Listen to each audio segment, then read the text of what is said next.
के माजरत एहतशाम अलग साहब हमें ज्वाइन कर चुके हैं, उनको शामिल गुफ्तगू करते हैं। एहतशाम साहब, ये हंसने का भी मकाम है और थोड़ा दुख भी इस बात का कि खबर ये भी आ रही है कि पायलट की जो इजेक्शन है वो सेफली नहीं हो सकी है। सबसे पहले तो कमेंट कीजिएगा कि ये हुआ क्या है, ये क्या कर रहा है भारत? देखिए मारूफ, वो कहते हैं there is another huge embarrassment. वो इंडिया के लिए हर जगह पे रसवाई है।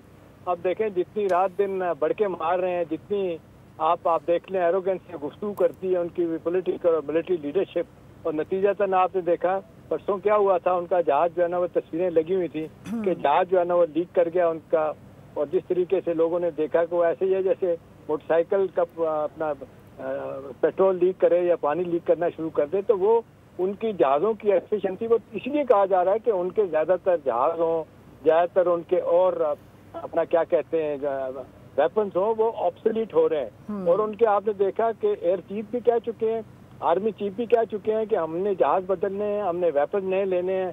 10-10 साल लग जाते हैं कॉन्ट्रैक्ट लेने में, और फिर भी वहाँ पे बातें होती हैं कि करप्शन की इंतहा है उनकी फौज में, अपनी मर्जी से चीजें दी जाती हैं। जैसे आपने देखा अंबानी ग्रुप को उन्होंने राफेल का ठेका लेके दिया था, जबकि उनको कोई पता नहीं, कोई एयर इंडस्ट्री का कोई ताल्लुक वास्ता नहीं था उनके साथ। तो ये मोदी ने काम दिखाया कि कॉर्पोरेट सेक्टर को दुनिया जहाँ के फायदे दे के, और उनको कहा कि आप टीवी खरीद लें और सारा वक्त मेरी मदासराई करते रहें। नतीजतन ये सारा कुछ उलट पड़ गया। अब देखें, ये इतना प्रेस्टिजियस एयर शो होता है दुबई वाला, वहाँ आपके बैक टू बैक आपके लिए मारूफ इस तरह की एम्बैरेसमेंट होना, और जहाज में जिस तरह फॉल्ट निकलने, वो तो मेरे ख्याल है जिन मुल्कों के जहाज हैं, जिन मुल्कों की कंपनी है, उनके लिए एक बहुत बड़ी, जिसको कहते हैं एम्बैरेसमेंट के साथ साथ उनको नजर आ रहा है कि उनकी आइंदा के जो अहदाफ हैं, उनके बिजनेस मॉडल में जो उन्होंने नए नए लोगों को जहाज अपने मुल्कों को देनी है, उनके लिए मसला। राफेल के लिए तो देखें 4 मुल्कों ने कॉन्ट्रैक्ट होल्ड पे किए हुए हैं जिन्होंने लेने थे, इंडोनेशिया भी शामिल है।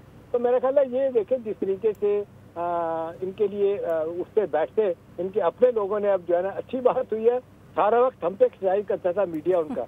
अब थोड़ी सी देखें कल परसों से उनका मीडिया अपना अफवाज को भी रगेद रहा है और अपनी पॉलिटिकल लीडरशिप को भी रगेद रहा है। लेकिन एहतशाम साहब, आप ऑब्सोलीट वेपन्स की बात कर रहे हैं और आप कह रहे हैं नई टेक्नोलॉजी की जाने वो बढ़े, तो टेक्नोलॉजी तो अभी भी उनके पास है अच्छी, लेकिन तरबियत नहीं है। इंपॉर्टेंट क्वेश्चन इज कि किस तरीके से फिर उसकी तरबियत होगी आगे। ये जो फिजाइया है इनकी, इस तरह के बहुत से वाकयात हम होता हुआ देखते हैं, रिपोर्ट कि जहाज गिर गया, साथ साथ जो पायलट है वो भी खुदा न खास्ता वो भी जाम बाग हो गए। इस तरह की चीजें बड़ी सारी इस तरह की खबरें में पहले भी मौसूल हुई हैं।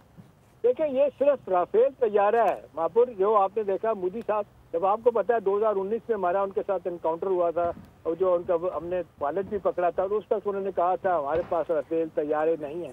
और उसका मतलब है कि बाकी उनके पास जो रशियन टेक्नोलॉजी है, उनके टैंक हैं, जहाज हैं, ज्यादातर उन्हीं के अमरीकियों के। तो अब उनका F-35 की बात हो रही है, पिछले साल तो उन्होंने नहीं दिया था।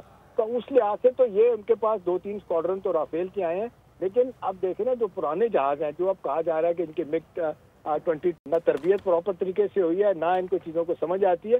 ये पहला हिंदुस्तान मुल्क है मारूफ जिसने कहा जाता है कि तैयारे तो ले लिए थे राफेल, लेकिन उसकी टेक्नोलॉजी को नहीं समझा, उनकी प्रॉपर ट्रेनिंग नहीं की गई, उनके बाकायदा वहाँ बंदे जिस तरह जाके ट्रेनिंग लेनी चाहिए थी फ्रांस पे, वो नहीं ली है। तो इतनी जल्दी में लिया कि बस हथियार आ जाए और पाकिस्तान से लड़ने की कोशिश की जाए। एहतशाम साहब, F-35 का आप जिक्र कर रहे हैं, हमें याद है पिछले साल बल्कि जब ये नई ओथ टेकिंग हुई थी ट्रम्प साहब की, तो उसके बाद हमने देखा था कि डोनाल्ड ट्रम्प ने एक खुफिया मीटिंग भी रखी थी जिसकी बड़ी बाज़गश्त हुई थी मोदी के साथ, और वो उनको फोर्स कर रहे थे कि F-35 तैयार है वो उनसे खरीदें, लेकिन मोदी इस पर बजिद थे। कुछ हमने देखा कि चपकलिश भी दोनों के दरमियान देखने को मिली। लगता है अब कि दोबारा से किया जाएगा फोर्स कि भाई ये तैयारे महंगे दामों खरीदे जाएँ, क्योंकि ये तो हाल है, जिसके भी वो तैयारे होंगे भारत ने तो यही हाल करना है। देखिए मारूफ, पिछले साल जब ये बात नहीं हुई थी, पिछली टर्म में भी 2016 में जब प्रेसिडेंट ट्रंप आए थे, तो उस तक यही बात थी कि $100 मिलियन का एक जहाज है। अब उसकी प्राइस कहते हैं इससे भी ज्यादा बढ़ गई है।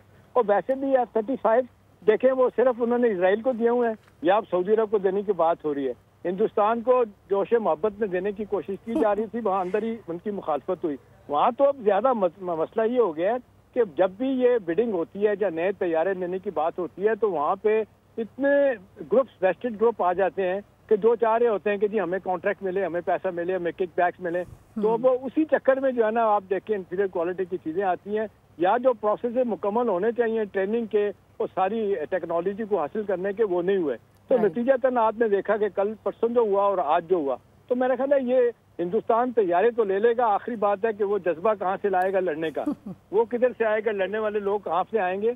जोश जज्बा वलवला जो होना चाहिए वो तो आपके पास नहीं है।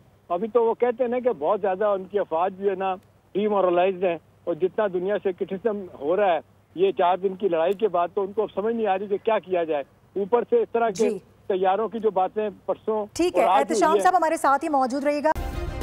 सब्सक्राइब करें और बेल दबाएं ताकि कोई खबर रह न जाए।